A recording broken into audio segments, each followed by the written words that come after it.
Well, as the world comes forward to help India as it deals with the second wave of this deadly pandemic, a group of Indian American doctors led by doctors from Bihar and Jharkhand who trace their origins essentially to Bihar and Jharkhand have now decided to help patients in India. They have launched a helpline to provide free consultation for patients in India. Dr. Avinash Gupta, who's heading this group, is using internet and apps available to provide free healthcare consultancy.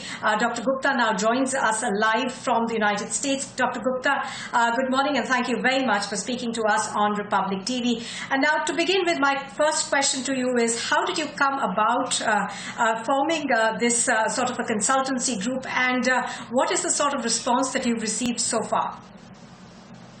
We have a large diaspora, Indian diaspora living in New York, New Jersey, Connecticut area. And every day we are hearing number of cases going up, a number of deaths, and every family is affected. And we have passed through the similar situation in America last year. And India is going through the same situation now. Being far away from our motherland, we thought we have to do something. And this is the best we can do, that we have created a Zoom call every day from 7 a.m. to 8:30 a.m. in the morning, which is nighttime here. We start a Zoom call and the patients join there, patients' relatives join there, and we give them free advice. Mostly they are worried about whether they are getting the right treatment. Gupta, Now, Dr. Gupta, how do patients reach you? Is there a platform where you're advertising where patients from India can reach you, and specifically, of course, given the time difference between the US and India? Yes, so we are advertising in the social media, on the Facebook, WhatsApp, and all of us have our friends and family back home, and this is how they are reaching us, and we are getting together on a Zoom call. And there are like 10 doctors on Zoom call, and we can have breakout rooms, and we take one patient with one doctor, and they have a privacy, and there they can discuss their case. Mostly they are worried about whether they are getting the right treatment. And sometimes they don't even, they cannot get hold of their doctors in India because their doctors are overworked, and that's where we come in and we advise them what to do, when to go to the hospital, and how not to overburden the healthcare system there, because they are mostly the problems are that they cannot get hospital beds, they cannot get medications, they cannot get oxygen. So that's how we are helping them find these things. Now, Dr. Gupta, for viewers who are just joining us, could you broadly tell us what is, what essentially are the steps that they need to take if they were to develop symptoms and if they do test positive? Okay, so we first thing we tell them that not to panic, because this is a disease where 85% of people will get better without going to the hospital. So we are promoting home treatment. So we tell them that if they have loss of sense of smell or taste or cough or fever, and they have come in contact with a COVID patient, then they should go for the testing. And while they are waiting for the test results, we tell them to increase their immunity by taking some vitamins and steam inhalation, things like that, yoga, pranayam.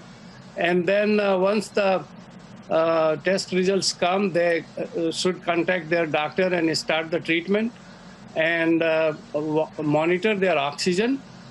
And don't panic that, just because you are RT-PCR positive and you may need hospital, does not mean you have to go to the hospital and get admitted even when you don't need it, thinking that when I need it, I may not get it. The same way with oxygen. You may need it, but it does not mean that you should get the oxygen at home and hoard it. And similarly with medication, does not mean that you will need these medications.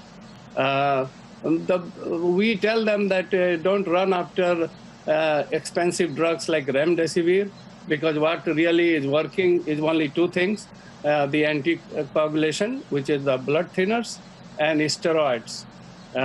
Because this disease is basically consists of thrombosis, and which is the blood clotting and inflammation, as evidenced by high CRP and high D dimer, which we can tell by doing some blood tests. Right now, Dr. Gupta, as you rightly pointed out, there's a lot of panic back home in India. There are people who are worrying that they will catch the virus at some point. Now, what is the prevention that they can undertake right now? As most of us are now working from home. What are the things that they can do to prevent the virus? And if even they were to catch it, to prevent hospitalization, is there anything that you would advise our viewers? Yeah, so in addition to wearing the mask and staying 6 feet away, social distancing and washing hands frequently. We have been telling that for past 1 year, avoid large crowds. But at this time, now that we have the vaccination, we should all get the vaccine as soon as possible, as soon as it is made available. And that's our best bet. And once 70%, 85% people get herd immunity, then we can beat this pandemic. But in the meantime, not to panic and take precaution and encourage home treatment of mild to moderate cases. Only 10 to 15% of patients will need hospital. Only 5% of them will need ICU admission. So there is no need to overburden the healthcare system at this time. Right. Dr. Gupta, thank you very much for speaking to us on Republic TV. Thank you, Republic TV. Thank you.